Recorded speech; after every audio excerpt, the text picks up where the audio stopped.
Hey everybody, Roy Rogers with the Second Sons and the White Book here with a very special edition of the How and the Why of It.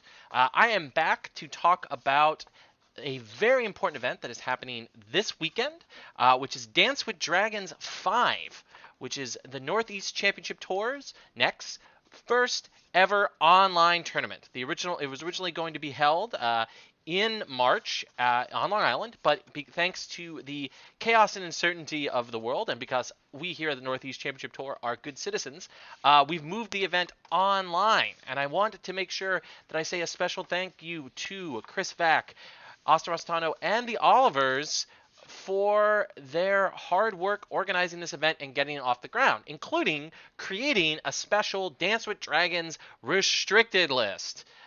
Yes, because this Saturday we will not just be playing or watching people play with the same decks that people brought to Worlds.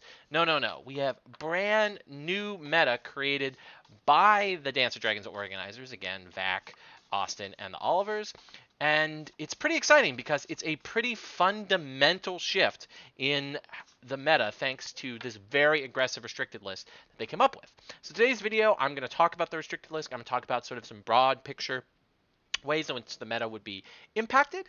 And then and the things I'm most excited about, I'm going to end the video talking about the 4 bin pack or things I do with love agendas that are legal, one of which is restricted, which we'll talk about at the end, and sort of talk a little bit about what if I was playing, which I'm not playing this weekend. I will be commentating and streaming the event at twitch.tv/faux-intel starting on Saturday at noon EST, but we'll talk more about that at the end of the video as well. And what I would be playing. So why don't we jump right into it? Because as you can see from yeah, there we go. This graphic up here, there's a lot of cards that were added and taken off the restricted list. Again, a pretty fundamental meta shakeup. So if you're someone like me who hated the World's meta, really hated it, this is a great opportunity to get back into the game because it's a fundamental shakeup from the ground up. And that's starting with the neutral cards. There's 4, and again, I'm not talking about Aloof and Apart here, which is restricted. I'm going to talk about that at the end. There are 4 big staples of the format: the King in the North, Return to the Fields, Valerian Steel, and You Win or You Die. All of these plots and agenda. Well, let's talk about the plots first, I guess. They've all been ubiquitous since they were printed. Well, maybe not King in the North. King in the North's kind of come in and out of the meta, but I think it's good that they chose to restrict it, and we'll get to that. But I want to talk about, I guess, the more ubiquitous ones. Return to the Fields, which was in basically every mid-range deck, even some builds of the Targ C deck that ended up winning the event. Any mid-range deck runs Return to the Fields as a reset protection. And card draw and economy, like it solves a variety of problems for decks. It's super ubiquitous. It definitely undervalues resets, and I can definitely see why it was added here. It is going to be a huge meta shakeup because just think about the Night's Watch Valerian Steel deck, which has been probably a staple in the meta since, well, really since Yorin and Bound for the Wall and Hob and of course Valerian Steel were printed last year. It was sort of like the end of the year Stolic era winter deck of the moment, and I did very well with it myself in January.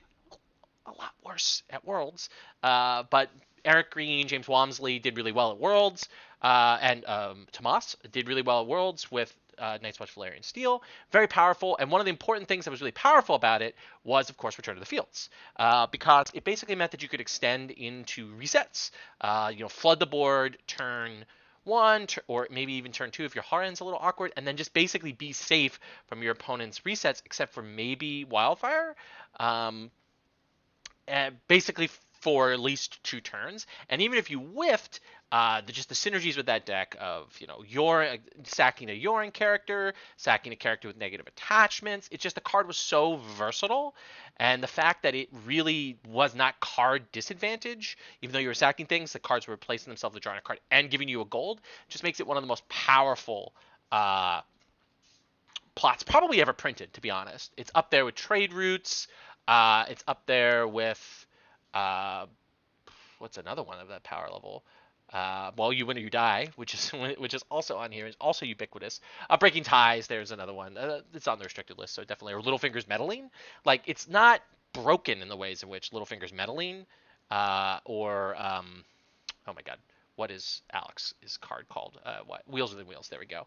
I had to look at the restricted list to remind me what Alex Haynes' card is called. Those are just straight up broken cards. But this one, it's not broken. It's just power level is so format warping. It's good to see it gone.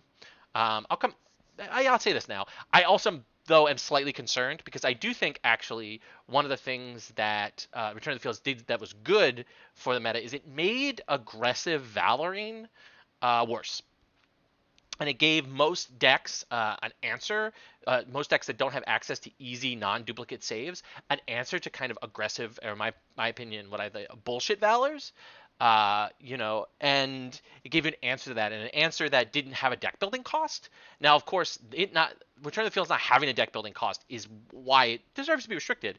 But I don't necessarily like that aggressive Valorine is going to become easier and less punishing for Greyjoy, for Targaryen, although it's going to be harder for Targaryen to aggressively Valor with some of the cards that are on the restricted list here. Womb. Uh, Spoilers.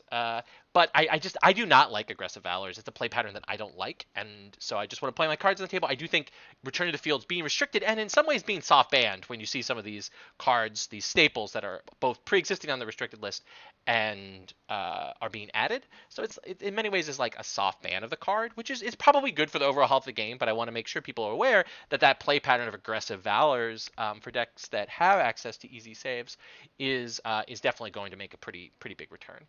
But I think Return to the Fields probably would have ended up being restricted even if FFG was still running the restricted list. So this is pretty predictable.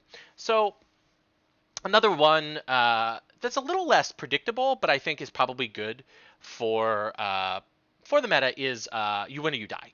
This has been ubiquitous in every aggressive pressure deck. From Free Folk to various Greyjoy variants to basically, to some Knights decks out of Tyrell. It was basically the best aggressive closing plot printed. Since it was printed. 5 gold, 8 initiative, 2 claim, and draw 2 is just so powerful. Having to discard your hand, basically having to discard your hand at the end has proven to be just not a strong enough drawback, even though it definitely can be punishing in somebody who's been forced to do the 5/8/2 play early and have to check important cards. We all know that it does have a drawback, but that drawback has definitely not been punishing enough for it to just not see really consistent play. So I think that this is designed in many ways to dehomogenize really powerful grab initiative of decks. And I think the fact that Targaryen was printed all these sideways card advantage cards also makes it so that You Win or You Die has less of a drawback. And just the fact that you can run control decks can run their aggressive opponent out of cards, and there's a single plot that can sort of catch them up. It can both continue to apply pressure, allow them to control the tempo of the turn with high initiative, and give them all the gold to basically play what they want. It's just really just it was too easy in many ways for really hyper aggressive and hyper linear strategies to have access to it. I think this is particularly supposed to be targeting the Greyjoy decks and the Crossing decks, and also, of course, everyone's favorite archetype, Free Folk. Free Folk losing access to You Win or You Die and losing probably its best card selection engine. I wouldn't want to say card advantage because you had to discard in your hand, but in that deck though it empties its hand pretty fast, so sometimes it is card advantage. But it's just a powerful draw engine, I guess would be the best way to put it for that deck. Is I think one of the goals here as well. So I'm not really surprised to see this on here. Slightly more surprising, I think, is King in the North, which I have a lot of feelings about King in the North. I think King in the North, for a while, had a pretty good impact on the meta. It required, some decks to play more honestly. But the problem is that King of the North, how it's developed over time, has not made it a police person. of the meta. Where you force decks to have to play an honest game on the board, or play with events, like say Burning Bridges kind of did in first edition. I'll try to stay away from first edition decks. That instead it was a sort of like, again, all right, last first edition comparison. Fear of Winter. It is more of a lock the game plot where some decks just don't have access to kings. Night's Watch, Martell in particular.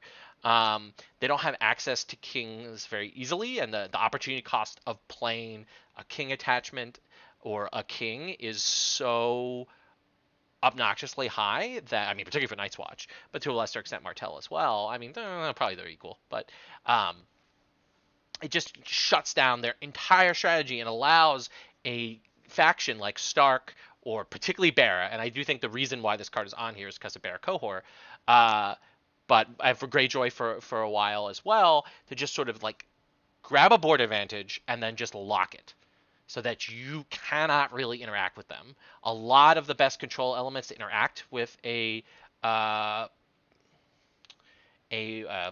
Cohort player or a Greyjoy Prince player, or some of the rush decks that can also run it, like Stark Crossing, or the classic play of playing King Rob and using this as well. Just the fact that it's not symmetrical, that it can be asymmetrical if they control a king, is just really obnoxious. And it's an obnoxious play pattern that I think I don't think is really part of what Jakob envisioned when he designed the card. I mean, that's just me speaking from my own personal opinion of where Jakob might have been coming from, and he hasn't told me secretly, but I think that sort of play pattern is just really not what he was going for. I think he was going for something closer to Burning Bridges in first edition, which was a much more fair card than this. So, but I think, and that was an annoying interaction in the Greyjoy decks. But the Greyjoy decks couldn't always run kings. Sometimes King Balon or King Euron, or the king version of Euron, were not good for their strategy. Same with Stark, like, Wolf King is kind of a garbage card, but, running it had some advantages. So not all Greyjoy, not all Stark, probably the only faction that when it was really on top of things that would do this was, of course, Tyrell, which for a long time had the best king and still sees play. I mean, Renly's a good boy. He's in all Tyrell decks going, that can basically play him. When plus their king attachment is one of the better king attachments. So maybe it was kind of there, but that sort of strategy of using it to lock your opponent like firmly on a thing only really consistently started seeing just no flexibility of it coming in and out of the deck based on the character composition until Barra Cohort. And Barra Cohort, of course, its two best cards, well, two of its three best cards are kings, Stan and Bob. We'll get to that. We'll get to one of them in a moment, and that just made it just obnoxious. The fact that the deck's entire strategy was built around leveraging one of these two kings just made King of the North like just turn one get one of the kings down, turn two King of the North, with just the ability that all the cohort stuff is not turned off by King of the North. So even if you don't have one of the kings, you can still flip into a king attachment. You can still flip into Azor Ahai, which has a passive ability, not a triggered ability, so it gets around. Like it just even if you don't have one of your two powerful kings, say you're using, I don't know, Melisandre as your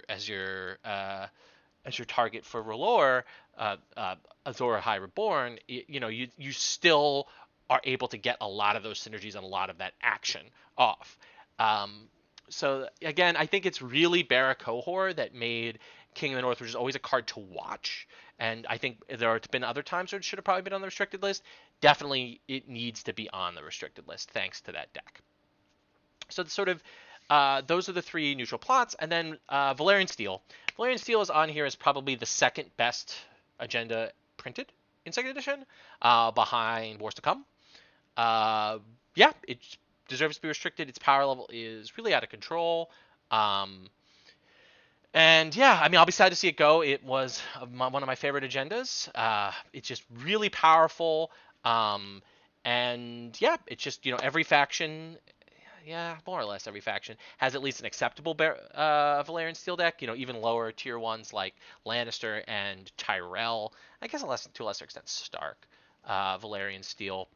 They're not on the power level of like Targ Valyrian Steel, Night's Watch Valyrian Steel, but they're still acceptable, highly playable decks. And then, of course, when you get into Targaryen and Night's Watch Valyrian Steel, these decks are way above the curve. With Night's Watch, of course, being the strongest. So this kind of also has to be on here to kind of like sort of tamper down the Night's Watch Valyrian Steel. And when we get to the two Night's Watch cards, we will see why that this ended up being on here. So I mean, I think that we'll check 1, 2, 3, 4 pre-existing cards that are the neutral cards. They all make sense, and they're pretty clear, big ways that they're going to shake up the meta. They go for the plot and agenda slots for a bunch of really powerful decks. Again, every deck had Return to the Fields. Many decks had You Win or You Die, and then of course Barra Cohort just pushed King of the North over the top. Now, speaking of Barra Cohort, that brings us to Baratheon. These three, I think, they're all in the same deck. This is the King Fast Bob, Super Bob, whatever nickname you want to give him. The R'hllor Solis from the box, and of course Azor Ahai Reborn. I think it's everyone probably who's consumed my content over the last since the Barra box came out, since Azor Ahai was reborn, and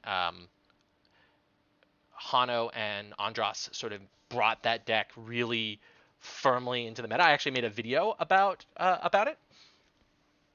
Since then, since its rise to prominence and sort of Andros just like owning a whole bunch of tournaments with it, I really hate this deck. And I think that printing Azor Ahai Reborn is up there with Wars to Come and Flea Bottom of just cards that should end Drowned God Fanatic, the Box Euron, We Take Westeros. These it's up there in like the Hall of Fame of Thrones cards that should not have been printed. So I'm happy to see it restricted. But of course, Barra had his Great Hall as its restricted card, which is good, and it likes Great Hall a lot. But you could tweak the I was gonna say mana base. You could tweak the econ base. There we go. Of Barra, even though Barra does have the weakest economy in the game, to play Azor Ahai Reborn if it was restricted. So something has to go with it. And I think, honestly, I really appreciate the dance crew, again, of the Olivers, Austin, and Vac, to nuke this deck from orbit by putting the King Bob, Solis, and Azor Ahai. So basically that leaves you just with Stannis and one of the other Bobs, probably Core Bob, if you want to build a version of this. But again, then you're losing a lot of your power. I really do hope that this deck is nuked from orbit. Also losing King in the North, also losing Return to the Fields. Excuse me. I think is just really good, because I think that this deck also had a really good run. Hanno was, I believe, in the top 4 or top 8. I think he was the top 4 at Worlds with the deck, and of course, as the big originator of it as a competitive deck, he definitely deserved that run. Andros had a good run with it at Worlds, and of course had a great run with it for the whole second half of 2019. So it's a deck that definitely, like Mace, had its, like Drowned God, had its day in the sun. It's best to say goodbye. Oh, and of course the various Greyjoy mid-range decks that were playing with busted cards last year. And I think it's like also its linearity. It's just bad play patterns. I'm going to get off the Bear deck. So the target here is, of course, to nuke that deck from orbit as much as possible. And I think try to have as little collateral damage as possible to the rest of the Bear card pool. Because it doesn't go after some of the more interesting Bear decks like Bear Maesters that I think are really cool. And, it would be a shame if Barra became entirely unplayable as a faction. So if I was going to play Baratheon this weekend, I would definitely play Barra Maesters. The list that Hanno published, I came very close to playing it at Worlds. It's super fun. And that's one of the 2 decks I would probably play if I was playing this weekend. So if you want to play Barra, play that. Stay as far away from that horrible R'hllor deck as possible. That brings us to Greyjoy. No cards went on from Greyjoy, which isn't surprising. Greyjoy kind of got nuked from orbit a little bit last year, quite deservingly so. Greyjoy had about 2 years, it feels like, of being one of the tier 1 factions. And then, of course, you know, we had the winter, once Sea of Blood was printed, we kind of had like the winter of Sea of Blood dominated by squids.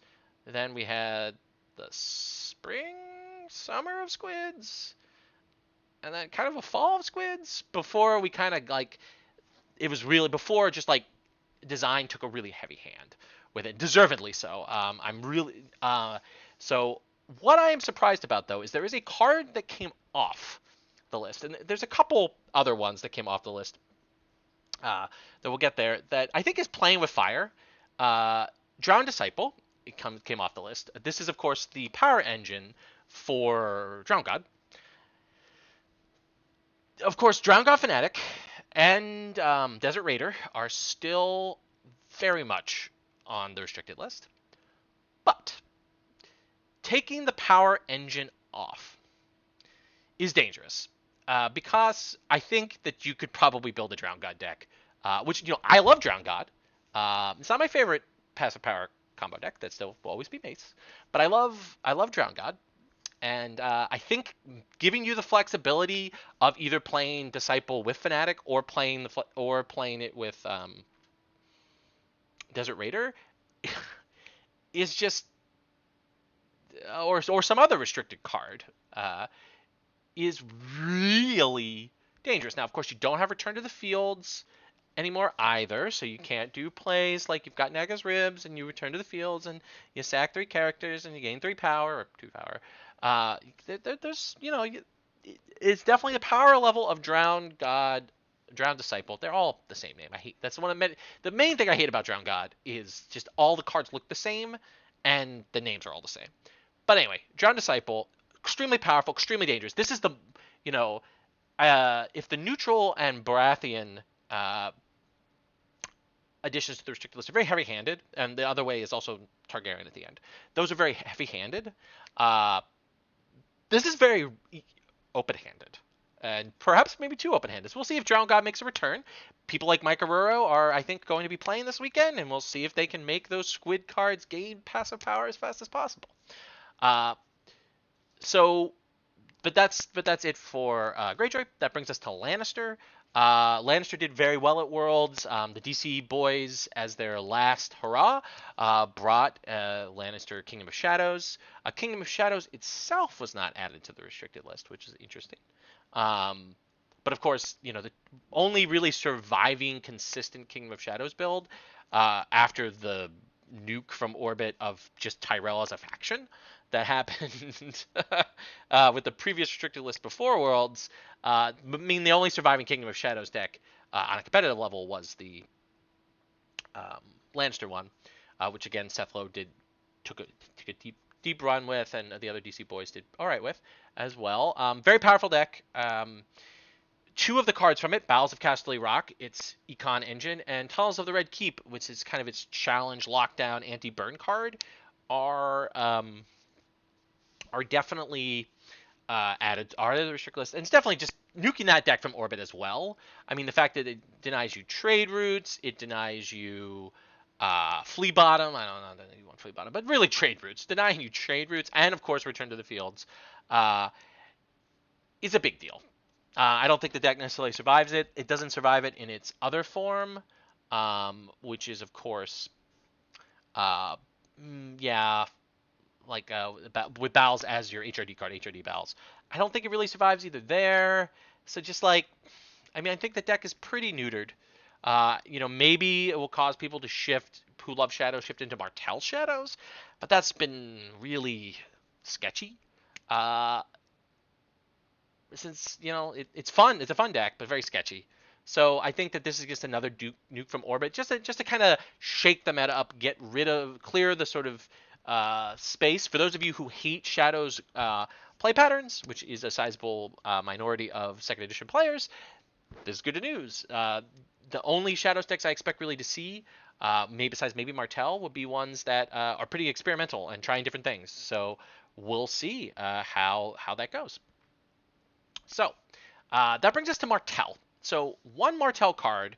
You murdered her children, not the one from You Win or You Die, but the one from the Lions of Castle Rock. You may have even forgotten that this card exists. But because of the two other cards that were previously on the restricted list for Martell that came off, which is the Core Set Red Viper and Tower of the Sun. Tower of the Sun, of course, there's been a campaign by friends of the show, the Thompsons, to get this off the restricted list for a while. Well, Austin and Vac and the Olivers did it. They took Tower of the Sun off, which is not really playing with fire. But where they are playing with fire is the Red Viper, which is why, of course, You Murdered Her Children has been added, because so that you can't quadruple, quadruple, or whatever his strength, whatever exponential. I'm almost certainly it's not exponential. I don't know. Whatever math term it is that you get the strength big and you win. It's playing with fire though. Red Viper's been on since the combo worlds, and Hyper Viper. I mean, with Tana still on there, and then with a bunch of the Tyrell cards also still restricted, probably much safer in my opinion than taking Drowned Disciple off. I think the EV of taking Red Viper off the restricted list is pretty low. He didn't see a lot of play before he was played dishonestly in Hyper Viper, and just why risk it? But I mean, Tower of the Sun, cool. Meme it up if you would like play Tower of the Sun. But I wouldn't be surprised if there are some people who try to play some kind of Hyper Viper thing with my man's the Core Set Red Viper. But Austin and Vac and Olivers, the dance crew, they seem to think that it's safe. So let's hope so. I mean, Martell, that's why You Murdered Her Children's on here, just to sort of prevent that. But I mean, Martell's kind of been in a spot, not a good spot would be a good way to put it. Martell Wars, I think, is still playable, but it's definitely on the lower tier of playable decks. Nothing adding You Murdered Children changes nothing about that. Taking Red Viper does nothing about that. Maybe it opens, maybe some degens will find a way to break the Red Viper again with the cards that have been printed since he entered the list, but we'll see. Definitely, I think, less risky than taking Drowned Disciple, but still, maybe we'll see combo. All right, that brings us to Night's Watch, and this is one of the big shakeups. Clytus and Halder were added. I'll spill a little tea here. Halder was, being on here as a direct attack at Builders, which is a staple of the Northeast Championship Tour. I won the very first event, official NECT event, Winds of Winter 2018, playing Builders. And since then, it has been a staple. Derek won Storm Star Pike with Builders last year. Mike Lamzik has made extremely deep runs with it. There's just been a lot of Builders. Builders is popular in the Northeast, and it got nuked. I think Halder being on the restricted list really it definitely hurts the deck. It denies it a lot of access to Flea Bottom, or it denies it access to Wars to Come, or trade routes, which is the other big thing to keep in mind. Which I do think that it doesn't make Builders unplayable. It just changes it in a way that I just doesn't make the deck, which was barely desirable to play right now, but it just makes it completely undesirable to play. So that's sad for me. But also adding Clytus, who Clytus has really obnoxious play patterns, and I can definitely see why he's on there. And both of these really aren't about Builders.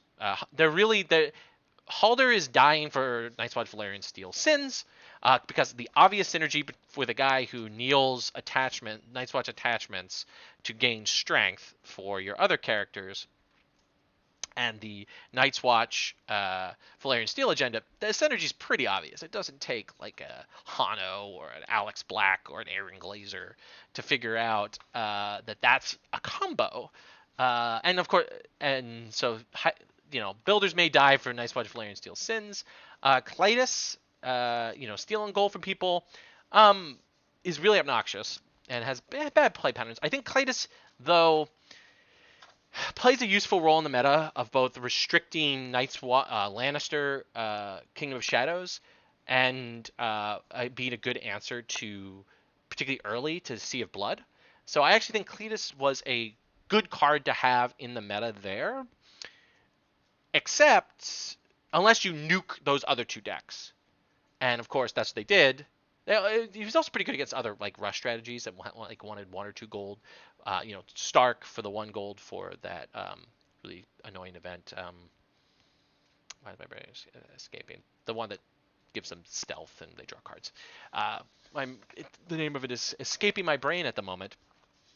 But anyway, it kept a lot of decks honest, I think Kaitos did. He was really obnoxious, and obnoxious play patterns. Having to remember your triggers, I mean, trying to make sure that I remember my Kaitos trigger had caused me to miss other triggers. So like he's just not an intuitive card like that. He has obnoxious play patterns, particularly the way if he only worked in the challenges phase or not in the marshalling phase, I think that he would be a fairer card. So I definitely see why he's on there. But I think that if you put him on here without nuking particularly Targ, and to a lesser extent Lannister, Kingdom of Shadows, and Targ, Sea of Blood, I think that would be a problem. But as we're going to get to the Targ cards very soon, we'll see that they did nuke that from orbit too. So seeing these cards on here, this brings Night's Watch very much into line. I am really surprised. I probably would have put Hobby Boy, Three-Fingered Hob, on here rather than Halder, because I feel like it's a lot of people say Halder is just a design abomination because he doesn't have any limits. His only limit is the natural limit of how many attachments and locations, Night's Watch attachment locations you have. So I can definitely see the argument from a design perspective that Halder is probably a misprint. His power level has been too high throughout, and he's definitely propped up Night's Watch at times when its card pool was really weak. And he's been a 2x, at least a 1, but usually like a 2x in Night's Watch decks for years. So I can definitely see the argument for him. But I probably would have put Hobby Boy, Clytus, and Hobby Boy on here if I was the one in charge. But Austin and Vac and the Olivers disagree, so I can definitely see why here. But definitely this means Night's Watch needs to be thought up from the ground up. Maybe a Rangers build might end up being the most successful, or maybe Combo Jumbo, whatever you want to call it, might still be there. Night's Watch doesn't have like a huge number of restricted cards. Well, that's not true. It has a huge number of so once you restrict all the ban, you basically soft ban Bound and Halder and Clytus, and you pick Yorin. So maybe some kind of combo John. I don't know. Night's Watch needs to be probably rethought from the ground up. Maybe some kind of a Rangers Rush deck might be finally its moment to shine. It always has wanted to shine, and there've been times Mira Bird did well at Gen Con with it. Sid did well at one of the Thrones Wars with it, with a Rangers Rush, but I've never really seen it be as consistent as I would want it to be. So maybe it will be now, but we'll see. I think Night's Watch players are gonna have to think fundamentally from. They're gonna have to look at the card pool and think fundamentally from the ground up. Stark added 2 more characters, Rickon Stark and Passing the Black Gate. This is more of a. I'll be honest with you. I really don't know why. I mean, I think this might be trying to. All right, this restriction here, I think, are the least defensible restrictions. Like Clytus and Halder, I might disagree with the rationales, or I might want Hob instead of Clytus, or Hob instead of Halder, or you might argue that You Win or You Die is being too aggressive. But mostly these things I think are really defensible. I think the least defensible ones here are the Stark cards. Which is, again, Rickon and Passing Black Gate. But I think the goal here was to... So much of the heat is being taken out of the other factions. I mean, Baratheon just had its power level significantly reduced. Night's Watch had its power level significantly reduced. Targaryen had it brought down. There's still some powerful Targaryen decks. We'll get there. And, of course, Tyrell barely exists as a faction. And so, Stark, I think, would have been, if they just left this where it is... Stark would have been the easiest go-to faction in in the game. So I think the goal here is to try to, since you took the heat out, take some heat out of Stark as well, make it a little less desirable. Yeah, and that's what I think the goal is here. Rickon and Passing the Black Gate sort of prevents the go low strategies. Rickon, though, I think is a lot less necessary with Sea of Blood being whacked and and a bunch of the Targ tutorings being whacked and Barra Cohort getting whacked. So I think like Rickon getting restricted. I mean, it just is kind of like an efficiency. He's a one drop, but I think he wasn't played in successful Stark decks for a long time until these powerful tutor effects started getting really printed and really pushed, starting with Cohort, but just like accelerating from there. I mean, I guess at the gates is still legal, so Rickon definitely has some powerful effects. Passing the Black Gate again, I think it's just trying to lower the overall power level of Stark and prevent the Stark weenie decks from taking over. Yeah, so I think that's the goal there. I don't think Stark has to fundamentally rethink a strategy. I think Stark crossing remains. Oh yeah, of course, Rickon is also really good with air to the Iron Throne. Let's not forget about that. So maybe that's also like Rickon into Wyman or Rickon into Fast Eddie or Rickon into Rob. That becomes like something you can't do it with Wyman anymore because Wyman's still restricted. So I think that might be another reason why. But there's still like a bunch of 2-cost ladies that you can do it with, and I think really anyway. I can see why Rickon's on there, but I still think it's maybe not necessary. And Passing the Black Gate just sort of lower their ability to go wide, go after some of Stark's economy. Stark used to have a big economy problem, now less so. Has one of the better non-limited econ cards. It has much better lower cost characters. So I think just like kind of stopping that go wide Stark strategy, okay, I can definitely see it. Moving on to Tyrell, which is not even a faction, no changes. Okay. Tyrell, don't play Tyrell cards. Don't play green cards. Breaks my heart. Don't play them. Well, don't play them without one of the new agendas. All right. So that brings us to Targ, the final faction. The final faction. Targaryen. So, Khal Drogo from the core set.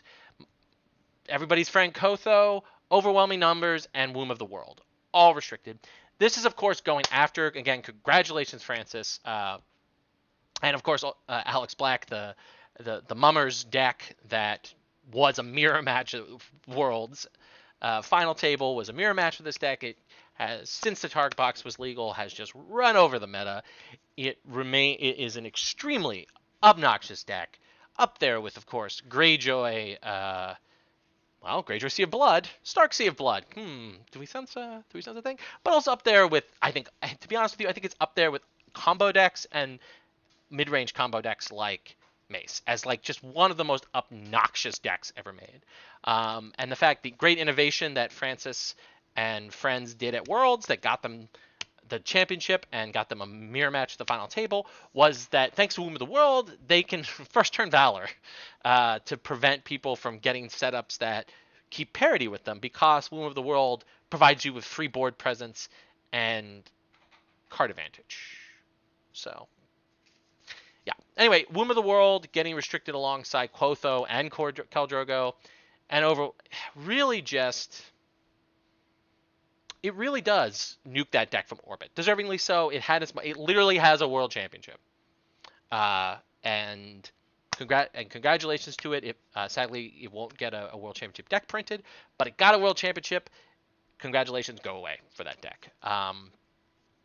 And I think Khal Drogo, I think we've said this on an episode of Second Sons, or maybe the White Book, or probably, honestly, both, is probably one of the most needs to be restricted unrestricted cards. So I'm definitely happy to see him. And of course, you've got to hit really the big two of Quotho and Khal Drogo. Yeah, you had to hit both of them. Otherwise, I think you would still maybe see some kind of Targ Blood deck, but I think hitting all three of the big hitters, and I think adding overwhelming numbers, I mean, again, this is a signal to me that Vac, Austin, and the Olivers all really just don't want to see this deck played at their tournament, which is fine. Again, it was the World Championship deck. Congratulations, Francis. Stare at your trophy. Put your Warhammer on the shelf. You did amazing. Let's say goodbye to the deck. But I don't think Targaryen is actually dead. I think that I actually think that Targaryen is probably, looking at this overall restricted list, I still think Targ is one of the best options. Um, Mostly because Targ Burn is still really powerful, um, and has a lot of. I mean, without Targ's Sea of Blood in the meta, I think Targ Dragon Pit becomes so much more powerful. Uh, you know, and there's not, and Lannister Kingdom of Shadows, which was like a joke of a matchup for the for the Targ for the Targ deck. So in a bad way, let's just be clear. So with those sort of predator decks, I think Targ Burn is still a thing. You could maybe even try some kind of like Targ HRD Marine deck, although losing Khal Drogo is kind of a big one. But I think that that's really just it. I think Targaryen is still one of the better factions.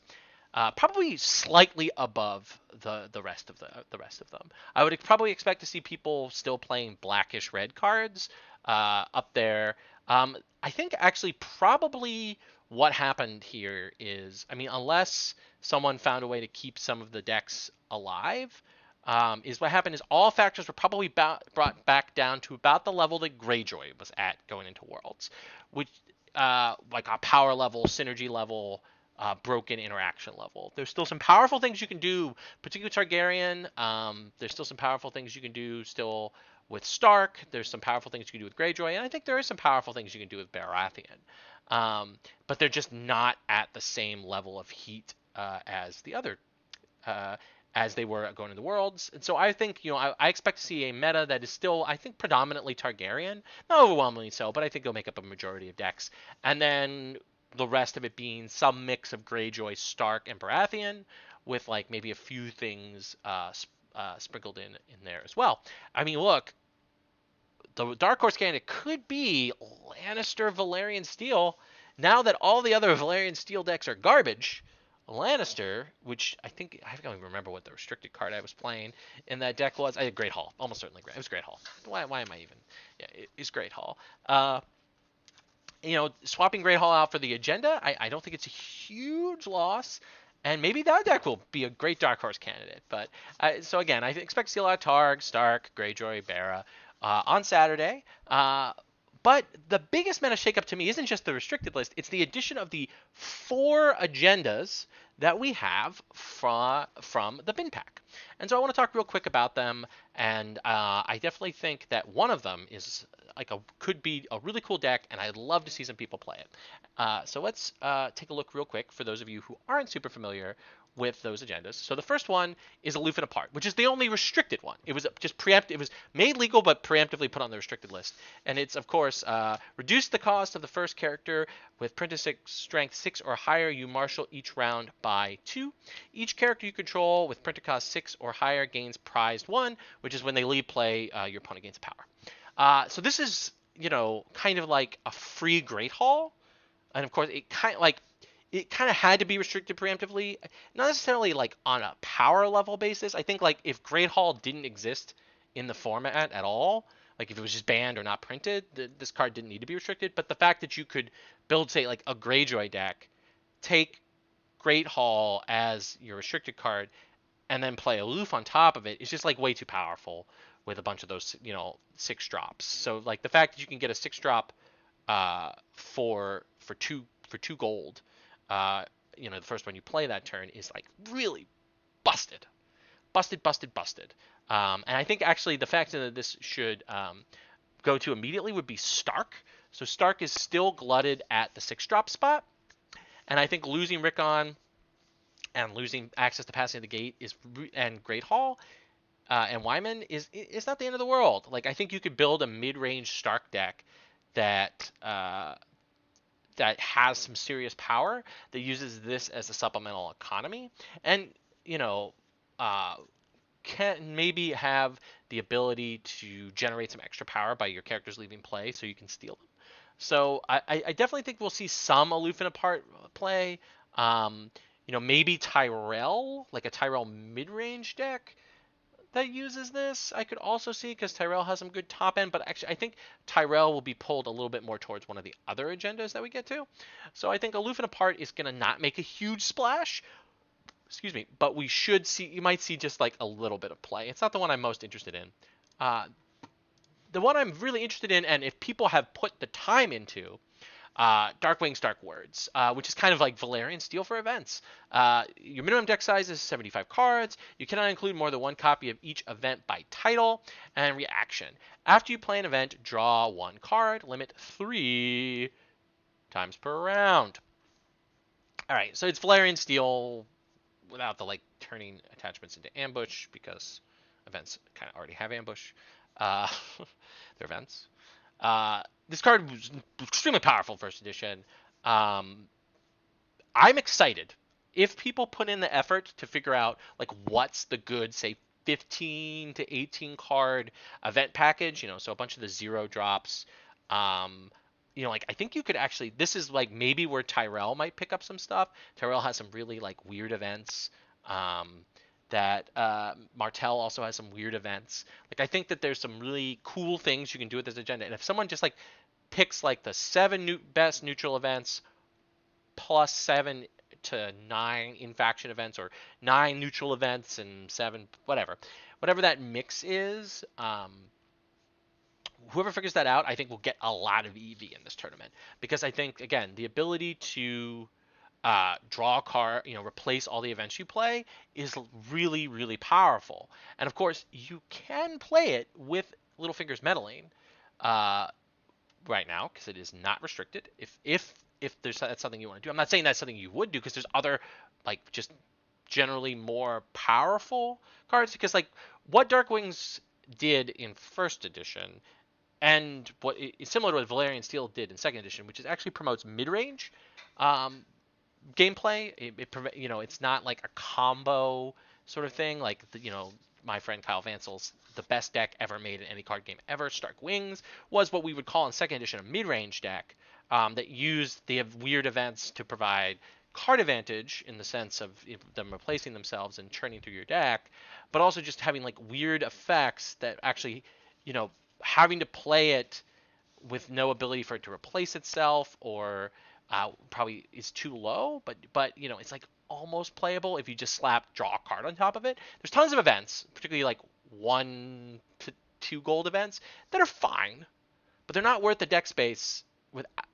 because they're just sort of like fine, or they're busted in some situations, but kind of like medium or less in other situations. But if you just draw a card on them, like even getting a marginal effect and churning through your deck is really powerful. I mean, even at the cost of having to run 75 cards, or 76 if you're a true degen like Aaron Glazer. So, Dark Wings, Dark Words, I expect to make a splash. It won't make a splash just like slapping together the 60 best cards in your faction, 15 just random events. But I think if someone puts the effort into figuring this agenda out, I think that they will be able to maybe even run the tables at this tournament. It's an extremely powerful agenda. It's just going to require work before we really see what it's capable of. And maybe Dance will be the opportunity where we do. That brings us to Knights of the Realm. Now, this is the one I'm probably the most excited about because I think it has a chance of resurrecting Tyrell. Maybe I'm over-exaggerating, but we'll get there. The text of it is, while you control more knight characters than each other player, increase the number of cards you draw in the draw phase by 1. While you control fewer knight characters than each other player, reduce the number of cards you draw in the draw phase by 1. It's just basically a straight-up reprint for first edition. It's super obnoxious, and I played a lot of Knights decks in first edition. I really enjoyed them. It's super obnoxious in mirror matches, but anyway. Knights of the Realm, there's a lot of knights in Tyrell. There's a lot of utility knights. Like there's the busted one, the Green Apple Knight. But there's a lot of utility knights in Tyrell, and the ability to draw an additional card is super good. And I think drawing 2 cards in the draw phase, and then I think gives you a reason to want to be playing these knights. Because I think one of the problems that Tyrell Knights has had is, there's like been Tyrell Knights range decks that kind of like pop up and then get slapped back down. And I think it partially has to do with the fact that Tyrell, it particularly these days, but I think, playing the Knights package made you give up a lot of the other reasons to want to be in Tyrell, like the draw. You didn't really see a lot of what's that? The informant, and just like a lot of the ways you can get card advantage and sort of drown your opponent in cards. We're not even talking about like the shadows card as well. Like all of that, like the Knights package didn't have access to. Now it does. And I think that this is an opportunity to revisit and look at, because like Green Apple Knight is a busted card. There's also the small one of it that's in, I think, the neutral one that's in the Barra box is also very good. Hedge Knight is still a pretty efficient card, and then you have the 6-drop Willis, not Willis. Oh my God, what's the middle brother's name? Why is my brain not functioning? It shows you how. Anyway, it's not Willis, right? It's oh my God, whatever his name is. The 6-drop, you can discard a card to raise the claim. Guy, he's very good. There's the Knights attacking alone stuff that you can play. Like that old-fashioned like tourney lance, or the one from the first cycle that stops characters from defending, and all these kind of like Knights cards. Revisiting the Knights package, I think Knights of the Realm really push you to do that. So this is, besides Baramaesters, I would probably play some kind of like bullshit Tyrell Knights deck, because I'm really just excited, and I really hope that someone else thinks along the same lines as I do, and I get to see them on Saturday playing Tyrell Knights. So Tyrell Knights is the other sort of deck besides Baramaesters that I would play if I was playing this weekend. And that brings us to the last one, which is the Long Voyage. Your minimum deck size is 100 cards. Reaction: after you draw cards in the draw phase, kneel your faction card to draw 1 card. I think this is the weakest of the agendas. 100 cards is a lot. Giving up your faction card kneel is also a lot.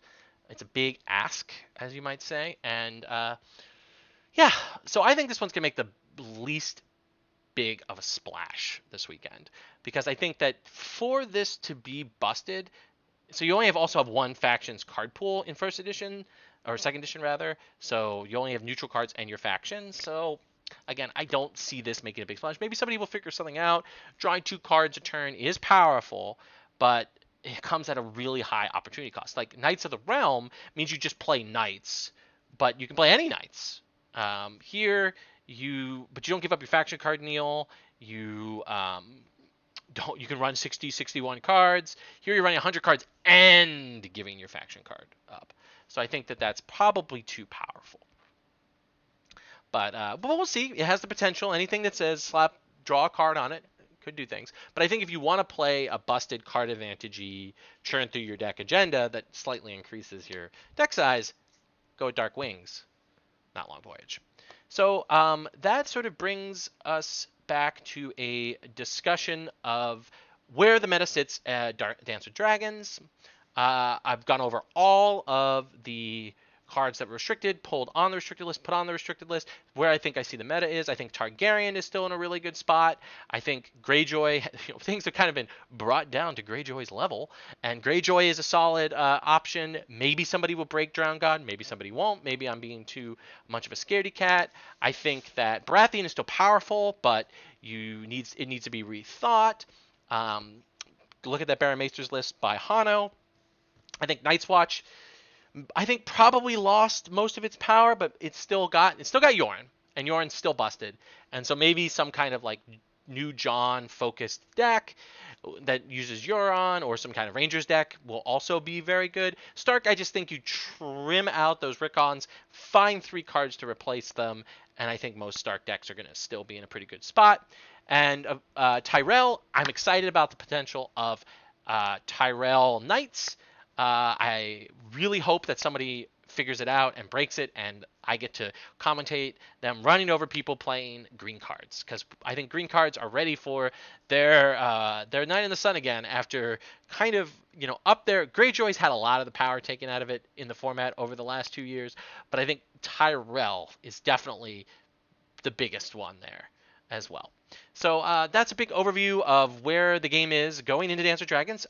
This weekend, coverage starts live at circa 11 p.m. EST this Saturday, the 28th of March. Again, at twitch.tv/faux-intel.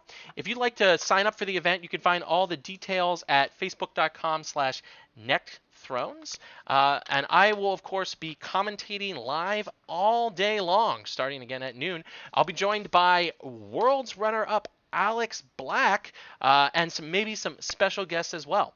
So again, please tune in on the 28th at noon at twitch.tv/faux-intel. And if you've got questions, please feel free to walk over to the NECT Facebook page, which again is facebook.com/NECTthrones. And please bother Vac with all the questions in the world, and he will answer them because he's excellent like that. But otherwise, until Saturday or in the future, please, everybody stay safe, stay healthy, and please follow the instructions from your local and national governments so that we can get through this trying and difficult time with as few people suffering as possible. So again, stay healthy, stay safe, and take care.